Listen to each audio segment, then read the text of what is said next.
ታሪኩ የሚጀምረው መላውን የሰው ልጅ ከምድር ገጽ ሊያጠፋ የሚችል አስፈሪ የጠፈር ድንጋይ ወደ ምድር ከባቢ አየር ውስጥ በመንደርደር በከፍተኛ ፍጥነት ሲገባ ነው።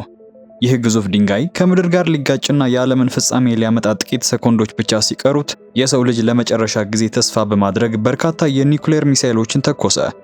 ሚሳኤሎቹ የጠፈር ድንጋዩን ሙሉ በሙሉ ሰባብረው ወደ ትናንሽ ስብርባሪዎች ቢቀይሩትም ወደ ምድር የወደቁት እነዚያ ስብርባሪዎች ግን በኒውክሌር ጨረር የተበከሉ ነበሩ። ይህ ሁኔታ በምድር ላይ ያሉ እንደ ጉንዳን፣ ሸረሪትና እባብ ያሉ ደመ ቀዝቃዛ ፍጥረታትን በሙሉ የዲኤንኤ መዋቅር እንዲዛባና ፍጥረታቱ ባልታሰበ ሁኔታ እጅግ ግዙፍ እንዲሆኑ አደረጋቸው። በሚቀጥለው 1 ዓመት ውስጥ በተካሄደ ጦርነት አብዛኞቹ ግዙፍ ፍጥረታት ቢገደሉም የጦር ሰራዊቱ ግን የጥይትና የጦር መሳሪያ ክምችቱ ሙሉ በሙሉ ያልቅበታል። በሂደቱም 95% የሚሆነው የሰው ልጅ ከምድር ገጽ ሲጠፋ የተረፉት ጥቂት ሰዎች ደግሞ ሕይወታቸውን ለማዳን ከመሬት በታች በሚገኙ መሸሸጊያ ዋሻዎች ውስጥ ተደብቀው ለመኖር ተገደዱ። ታሪኩ የሚጀምረው ከነዚህ የተረፉ ሰዎች መካከል አንዱ የሆነው ጆኤል ጋር ነው። የእርሱ ታሪክ የሚጀምረው ታዲያ ኤሚ ከምትባለው ፍቅረኛው ጋር በመኪና ውስጥ ሆነው ጊዜን እያሳለፉ በነበረበት ወቅት ነበር። ነገር ግን በዚህ ቅጽበት አንድ ግዙፍ ነፍሳት ከተማዋን ማጥቃት ጀመረ። ሁኔታው ያስፈራቸው ጆኤል እና ኤሚ ወደ ቤታቸው ሮጠው እንዳመለጡ እዚያ ሲደርሱ ሁሉም ሰው ከተማዋን ጥሎ ለመሸሽ እየተዘጋጀ እንደሆነ ይረዱና በዚህ ግርግር ውስጥም ኤሚ እና ጆኤል ለመለያየት ይገደዳሉ። ከመለያየታቸው በፊት ግን ጆኤል በቅርቡ ፈልጎ እንደሚያገኛት ለኤሚ ቃል ይገባላታል። ከከተማዋ እየወጡ ሳሉ ግን የጆኤል ቤተሰቦች በአንድ ግዙፍ አውሬ ጥቃት ስለተሰነዘረባቸው እንደማይተርፉ የገባት እናቱ እንዲሮጥና ራሱን እንዲያድን ትነግረዋለች። እርሱም እያዘነ መሄድ ባይፈልግም እንኳን ገና ጥቂት እርምጃ እንደራቀ አንድ ግዙፍ ፍጥረት ቤተሰቡ የነበሩበትን መኪና ጨፍልቆ ይገላግላቸዋል። ወላጆቹ ፊት ለፊቱ ሲሞቱ በማየቱ ጆኤል ክፉኛ ደንግጦ ቀረ። በአቅራቢያው የነበሩ ሰዎች አንስተው በመኪናቸው ይዘውት ቢሸሹም ያ የታየው አስከፊ ትዕይንት ግን በውስጡ የማይጠፋ ጠባሳን ጥሎ አለፈ። 7 ዓመታት ካለፉ በኋላ ጆኤል አሁንም ሕይወቱን ካዳኑት እነዚያ ሰዎች ጋር መኖሩን ቀጥሏል። በመሸሸጊያ ዋሻ ውስጥ የሚኖሩት ሁሉም ሰዎች ከፍቅር አጋሮቻቸው ጋር ሲኖሩ፣ ጆኤል ግን አሁንም የወላጆቹን ሞት መርሳት አልቻለምና ብቻውን በትካዜ ውስጥ ሆኖ በውስጡ ካለው ከፍተኛ የጭንቀት ስሜት ጋር ተደማምሮ ፈጽሞ ወደ ውጭ ወጥቶ አያውቅም። ከዚህ አስከፊ ቀን ጀምሮ ፍርሃት በውስጡ በመንገሱ እነዚያን ፍጥረታት ባየ ቁጥር ሰውነቱ ደንዝዞ ባለበት ይቆም ነበርና በዚህ የመደንዘዝ ችግሩ ምክንያትም ወደ ውጭ እንዲወጣ አይፈቀድለትም። ስለዚህም ላለፉት 7 ዓመታት ቀኑን ሙሉ ለሁሉም ምግብ በማብሰልና ቤቱን በማጽዳት ጊዜውን ሲገፋ ቆይቷል። አንድ ቀን ግን አንድ ግዙፍ ጉንዳን ወደ መሸሸጊያ ዋሻው ሰብሮ ይገባና ሁሉም ወንዶች ተሰባስበው አውሬውን ለመመከት ይዘጋጃሉ። ይህን የተመለከተው ጆኤልም አብሮ ለመዋጋት ቢፈልግም ሌሎቹ ግን እንደ ወትሮ ፈጽመው ሊፈቅዱለት አልፈለጉም። 4 ሰዎች አውሬውን ለመግደል ሲሄዱ የተቀሩት ደግሞ በሙቀት መፈለጊያ ካሜራ ውጊያውን መከታተል ጀመሩ። ጥቃቱ ግን እንደጠበቁት አልሄደላቸውምና አውሬው የበላዩን ሲይዝ ጓደኞቹ አደጋ ላይ መውደቃቸውን የተመለከተው ጆኤል ዝም ብሎ መቀመጥ ስላልቻለ ለመርዳት ወደ ውጭ ሮጠ። ነገር ግን የግዙፉን ጉንዳን ጥላ ሲመለከት ጉንዳኑ አንዱ ጓደኛውን ባፉ ነክሶ ይዞት ነበርና ያ የቆየው ፍርሃት እንደገና ገርሽቶ ባለበት ደንዝዞ ቀረ። ጉንዳኑ ወደ እርሱ እየቀረበ ሲመጣ ጆኤል ባለበት እንደቆመ አይኑን ብቻ ጨፍኖ መልሶ ሲከፍት ሁለቱም ጓደኞቹ አንገቱን ቀልተውት ነበርና የጉንዳኑን ራስ ከእግሩ ስር ወድቆ ተመለከተ። ያለበትን ጭንቀት ለመርሳትና ራሱን ለማረጋጋት ሲል ጆኤል በሬዲዮ መገናኛ አማካኝነት ከተለያዩ ሰዎች ጋር ማውራት ጀመረ። የሚገርመው ግን በሌላኛው ወገን ያገኛት ኤሚን ነበር። ከነዛ የ7 ዓመታት ምስቅልቅል ተርፋ በሕይወት ብትኖርም እሷ የምትገኝበት መጠለያ በጣም ሩቅ በመሆኑ ከተለያዩበት ቀን ጀምሮ ሊገናኙ አልቻሉም ነበር። ጆኤል በተለያዩ ጣቢያዎች በኩል ሲያፈላልጋት ቆይቶ በመጨረሻ እንዳገኛት ሁለቱም በመገናኘታቸው እጅግ ደስተኞች ነበሩ። ሆኖም በድንገት የሬዲዮ ግንኙነቱ ይቋረጥባቸዋል። በዕለቱ ካጋጠመው የሞት አደጋ በኋላ ክፉኛ የተናወጠው ጆኤል እድሜውን በሙሉ በመሸሸጊያ ዋሻ ውስጥ ሞቱን የተጠባበቀ መኖር እንደማይፈልግ ይወስናል። ስለዚህም የኤሚ መጠለያ ምን ያህል እንደሚርቅ ጓደኞቹን በመጠየቅ ወደዚያው ሊያቀና መሆኑን ይነግራቸዋል። ሆኖም መጠለያዋ ካሉበት 140 ኪሎ ሜትሮችን የሚርቅ በምዕራብ አቅጣጫ የሚገኝ የባህር ዳርቻ ነበርና ወደዚያ መሄድ እንደሚፈልግ ሲነግራቸው ደነገጡ። እዚያ ለመድረስ ቢያንስ 7 ቀናት እንደሚፈጅና የሰለጠነ ሰው እንኳን በዚህ አስፈሪ ምድር ላይ ከ3 ወይም ከ4 ቀናት በላይ ሊቆይ እንደማይችል ነገሩት። አንተማ ገና 1 ሰዓት ሳይሞላ ትበላለህ እያሉ ሊያስፈራሩት ቢሞክሩም ጆኤል ግን ውሳኔውን አሳልፏል። ወይ ኤሚን ያገኛታል ወይ ደግሞ ሲሞክር ይሞታል። በተጨማሪም ጆኤል በዚያ ዋሻ ውስጥ ላሉት ሰዎች የማይመጥን ሸክምም እንደሆነባቸው ራሱን ይቆጥር ነበርና ሊያስቆሙት ያልወደዱት ጓደኞቹ ኤሚ ዘንድ በሰላም እንዲደርስ የሚረዳውን ካርታ አዘጋጅተው ይሰጡታል። ከነዚህ ሁሉ ዓመታት በኋላ ጆኤል በመጨረሻ ከመጠለያ ወጣ። የኤሚ መኖሪያ 140 ኪሎ ሜትር ወደ ምዕራብ ቢሆንም ጆኤል ግን ምዕራብ የትኛው አቅጣጫ እንደሆነ እንኳን ፍንጭ አልነበረውም። ብቻ ዝም ብሎ መጓዙን ቀጠለ። ብዙም ሳይቆይ የአንድ ግዙፍ አውሬ አስፈሪ ድምፅ ሰማ። በአቅራቢያው በሚገኝ አንድ ቤት ውስጥ ለመደበቅ ቢሞክርም በቤቱ መዋኛ ገንዳ ውስጥ አንድ ግዙፍ እንቁራሪት ተደብቆ ነበረ። ጆኤል አውሬውን ባየው ቅጽበት ያ የቆየው የመደንዘዝ ችግር ተመልሶ መጣበት። ያ ግዙፍ እንቁራሪትም ይህን ተመልክቶ በምላሱ ጆኤልን ሊያጠቃው ሲል አንድ በአካባቢው የነበረ ውሻ ገፍቶ ይታደገዋል። ሆኖም እንቁራሪቱ እንደገና ጥቃቱን ሰንዝሮ የጆኤልን እግር በምላሱ ሊጠልፍ በመሞከሩ ውሻው የእንቁራሪቱን ምላስ ነክሶ ለማስለቀቅ ይታገል ጀመረ። እንደ ድል ሆኖ ማስለቀቁ የተሳካለት ውሻው ጆኤል ጋር በመሆን ከዚህ አካባቢ ፈርጥተው በቆመ አውቶቡስ ውስጥ ገብቶ ይደበቃሉ። ይህ አውቶቡስ ውሻው ከባለቤቱ ጋር ይኖርበት የነበረ ቤቱ ነበር። ጆኤልም ዙሪያውን ሲያማትር ግድግዳው ላይ ቦይ የሚል ቃል ተጽፎ በመመልከቱና ድምፁን ከፍ አድርጎ በማንበቡ የውሻው ስም ነበርና ውሻው በደስታ ጆሮን ወደሱ ይቀስርለታል። በመሃል ጆኤል እዚያ ወድቆ የነበረን አንድ ቀይ ጨርቅ ተመልክቶ ያነሳዋል። ቦይ ግን ጨርቁ ከባለቤቱ የቀረው ብቸኛ ማስታወሻው ነበርና ወዲያውኑ ከእጁ ነጥቆት ይወስድበታል። ጆኤልም ሌሊቱን በአውቶቡስ ውስጥ ካሳለፈ በኋላ ጠዋት ላይ ጉዞውን ቀጠለ። ሊሄድ ሲል ግን ብቻውን ከመሄድ ይልቅ ቦይም ተከትሎት ነበርና የመጣው ያንን ቀይ ጨርቅ ባፉ ይዞ ወደሱ ቀረበ። ጆኤል ውሻው አብሮት ጉዞ ለማድረግ መወሰኑ እንደተረዳም ጨርቁን በቦርሳው ውስጥ ከቶ ወደ ኤሚ የሚያደርገውን ጉዞ ጀመረ።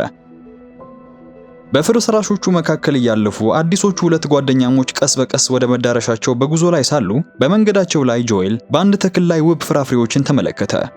በረሃብ ነፍሱ ልትወጣ ደርሳ ስለነበረ ቀጥፎ ሊበላ ሲል ቦይ እግሩን እየሳበ ሊያስቆመው ሞከረ።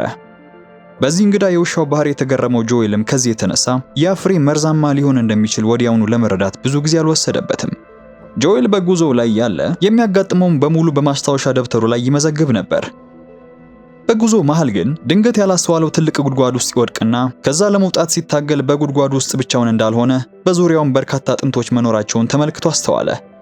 ከዚህም የተነሳ እርሱ የመጀመሪያው ሰለባ እንዳልሆነ በገባው ቅጽበት ከጨለማው እንግዳ ነፍሳት ሊገድሉት ጥቃት ሰነዘሩበት። እዚህ ላይ ነበረ በመጨረሻዋ ቅጽበት አንድ እንግዳ ሰው በገመድ ጎትቶ የታደገው። ይህ እንግዳ ሰው ክላይድ የሚባል ሲሆን ሚኖ ከምትባል ትንሽዬ ግን በጣም አደገኛ ሴት ልጅ ጋር የሚጓዝ ነበርና ልክ እንደታደጉት ትንሿ ሚኖ ወደ ጉድጓዱ የእጅ ቦምብ በመጣል ነፍሳቱን ታገያቸዋለች። ክላይድ ጆኤል ብቻውን መሆኑን ተመልክተዋልና ለብቻው መዞር እንደሌለበት ይነግረው ጀመረ። ጆኤል ብቻውን እንዳልሆነና ከታማኝ ውሻው ጋር በመሆን ፍቅረኛው ኤሚን ፍለጋ ረጅም ጉዞ መጀመሩን ለክላይድ ሲያሳውቀው ክላይድም በበኩሉ የእነርሱ መዳረሻ ሰሜን ወዳሉትና በበረዶ ወደ ተሸፈኑት ተራራዎች መሆኑን ገለጸለት። ቅዝቃዜው ከአቅማቸው በላይ ስለሆነም አራዊቱ ወደዚህ አካባቢ ዝር እንደማይሉና እዚህ አስተማማኝ መጠለያ እንዳለ ካሳወቀው በኋላ መንገዳቸው የተወሰነ ርቀት ያህል ተመሳሳይ በመሆኑ ጆኤል ከፈለገ አብሯቸው መጓዝ እንደሚችል በቅንነት ይጋብዘዋል።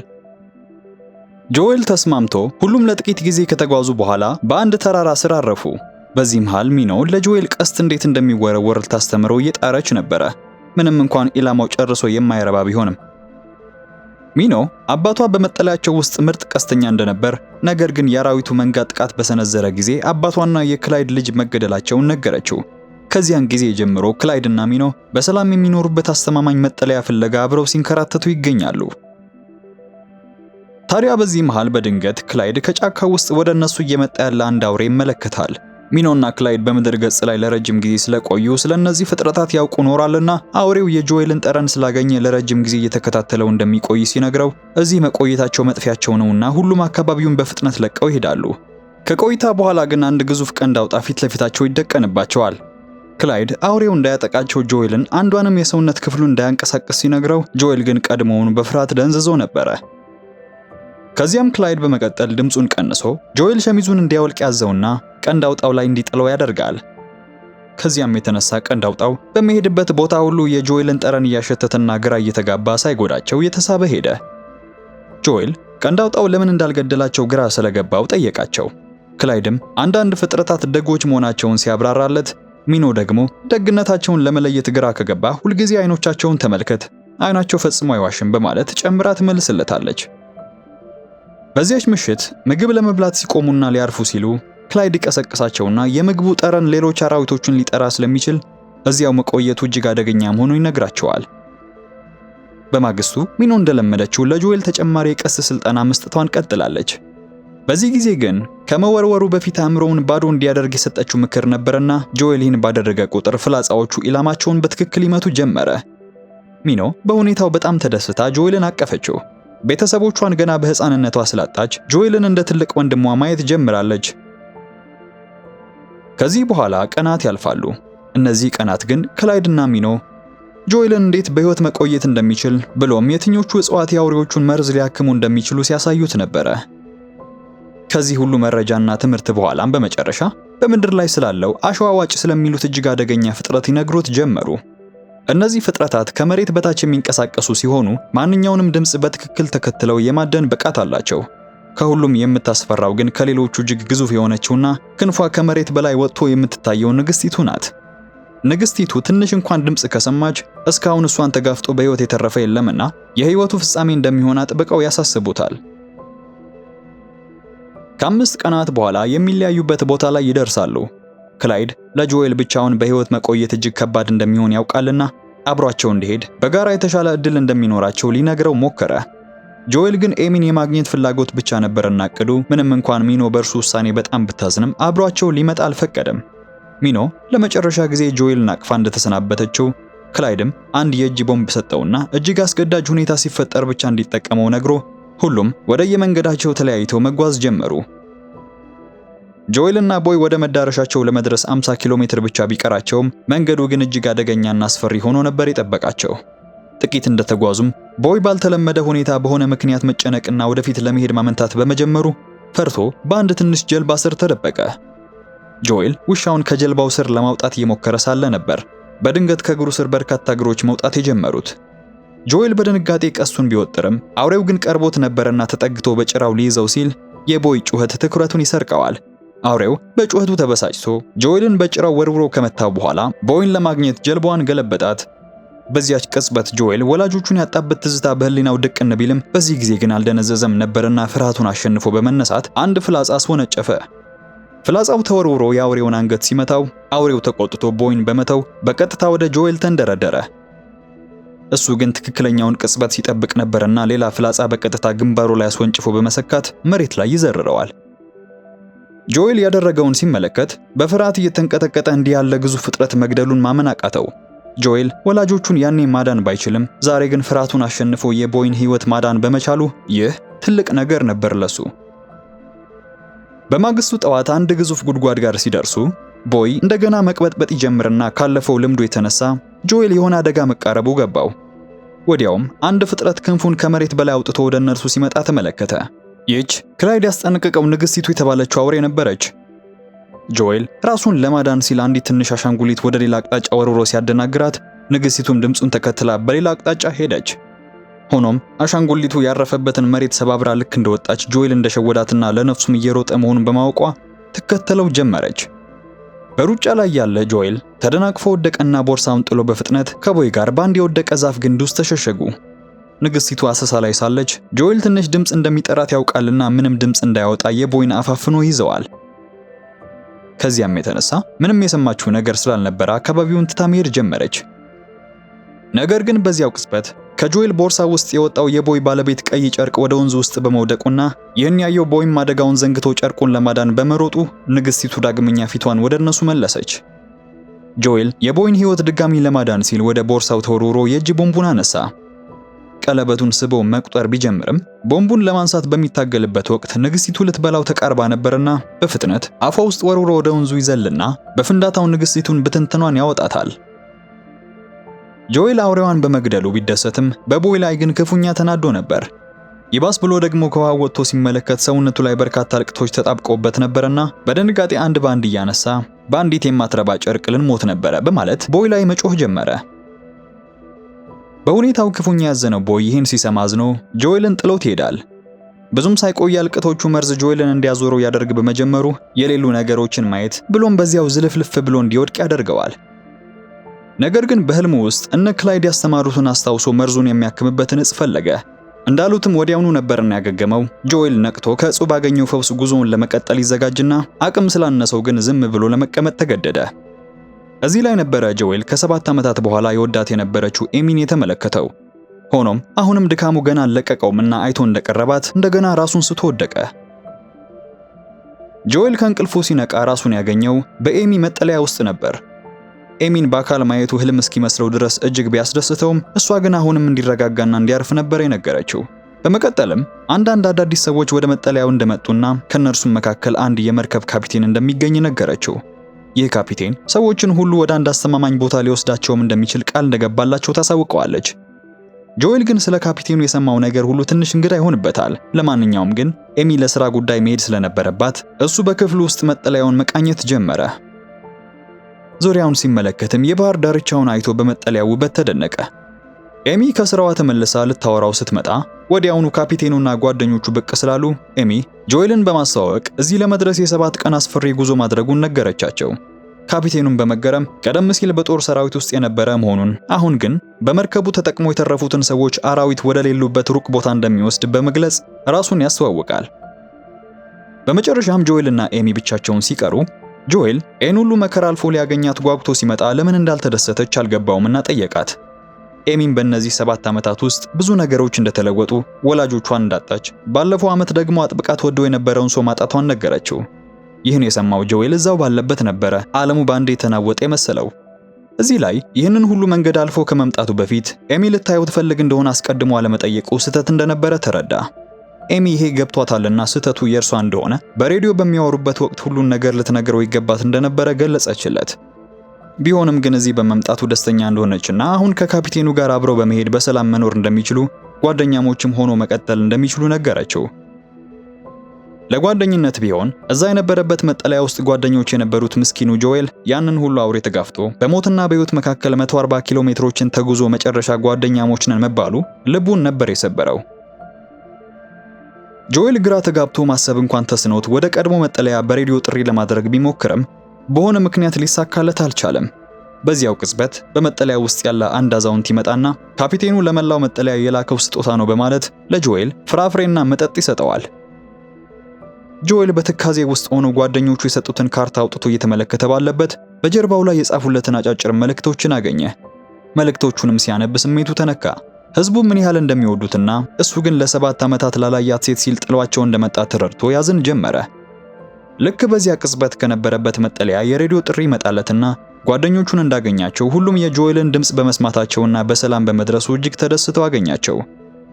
ጆኤልም ያለፈበትንና የሆነውን ሁሉ ሲያጫውታቸው ያፈሪ የነበረ ልጅ ይህን ሁሉ ጉዞ ብቻውን ማድረጉን ሲሰሙ በድንጋጤና በግርምት ተሞሉ።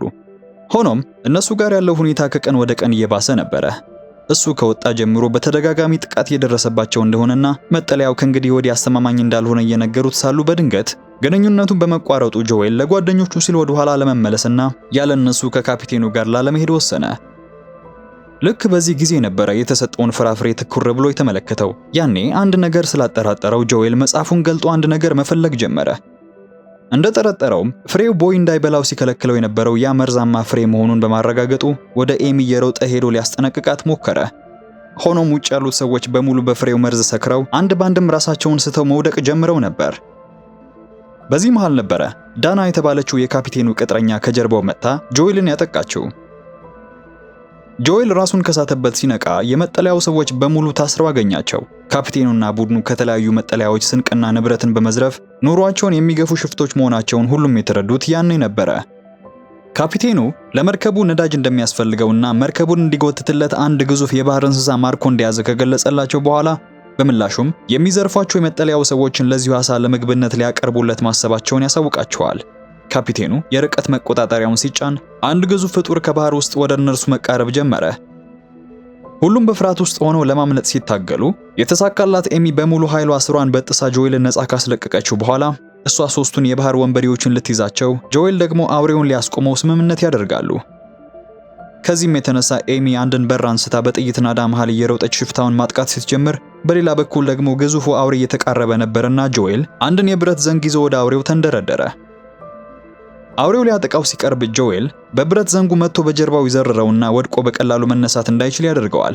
ጆኤል አውሬውን ሊገድለው ሲቃረብ ግን ይህን ሲመለከት የነበረው ካፒቴኑ በርቀት መቆጣጠሪያው አማካኝነት ከፍተኛ የኤሌክትሪክ ንዝረት በሰውነቱ ውስጥ ይለቅበትና አውሬው ተስፈንጥሮ በመነሳት ጆኤል ላይ ከባድ ድብደባ ማድረስ እንዲጀምር ያደርጋል። ኤሚ በዚህ በኩል ዳና ጋር ግብ እየገጠመች ነበር። አውሬው ከወደቀበት ተነስቶ ወደ ጆኤል እየተጠጋ ሳለ ግን በድንገት ቦይ መጥቶ በመካከላቸው በመቆሙ አውሬው ትንሽ መረጋጋት ጀመረ። ካፒቴኑ ግን ይህን አልፈለገም ነበርና ዳና ውሻውን እንድታስወግደው ያዛታል። ዳናም ትዕዛዙን ተቀብላ የሚሳኤል ማስወንጨፊያዋን ስታነሳ ኤሚ ደርሳ ስላሳተቻት ሚሳኤሉ አቅጣጫውን ስቶ አውሬው ላይ ያርፋል። ከዚህም የተነሳ አውሬው ክፉኛ መቁሰሉን የተመለከተው ካፒቴኑ ወርዶ ኤሚን ወደ መደብደብ ተሻገረ። በሚሳኤሉ ጥቃት ክፉኛ የተቆጣው አውሬው ወደ ካፒቴኑ ፊቱን ቢያዞርም እንደገና የኤሌክትሪክ ንዝረቱን በመላክ ወደ ጆኤል እንዲመለስ ያደርገዋል።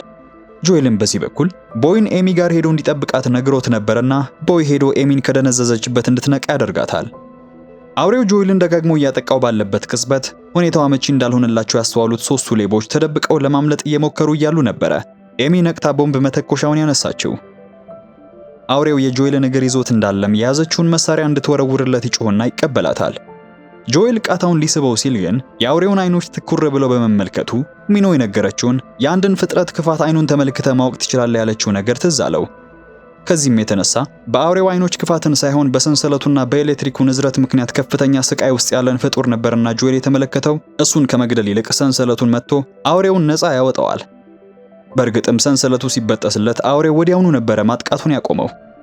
ጆኤል በድካም መሬት ላይ ሲወድቅና ኤሚም ወደሱ ስትመጣ አውሬው ተጠግቶ ለሰጠው ነፃነት ምስጋና የሚያቀርብ ይመስል ለጥቂት ጊዜ ቆመና ወደ ካፒቴኑ መርከብ አመራ። ካፒቴኑ በመርከቡ ላይ ሆኖ እንደገና በኤሌክትሪኩ ንዝረት ለማሰቃየት ቢሞክርም በዚህ ጊዜ ሊሳካለት አልቻለምና መጨረሻው መድረሱን አመነ። አውሬው ሶስቱን ሽፍቶች ከነ ህይወታቸው ውጦ እንደጨረሰ መርከባቸውንም አደባይቶ ይሄዳል። ከዚህ በኋላ ሁሉም ነገር ሲረጋጋ ጆኤል ወደ ገዛ መጠለያው ለመመለስ ተዘጋጀ። ጓደኞቹ እንደሚፈልጉት በመግለጽ መሄድ እንዳለበት ይነግራትና የአራዊቱን ደካማ ጎን እንድታውቅበት ማስታወሻ ደብተሩን ሰጥቶ ራሱን እንዲያገኝና ህይወቱን እንዲለውጥ ምክንያት ስለሆነችለት አመሰግናት። ከመሄዱም በፊት ጆኤል ድፍረት አግኝቶ እንደተሰናበታት ኤሚም አንተ ለኔ ስትል ብዙ ኪሎ ሜትሮችን ተጉዘሃል፣ በሚቀጥለው ጊዜ ደግሞ እኔ ነኝ አንተን ፍለጋ የምመጣው ስትል ቃል ገባችለት። ታሪካችን እዚህ ላይ ያበቃል።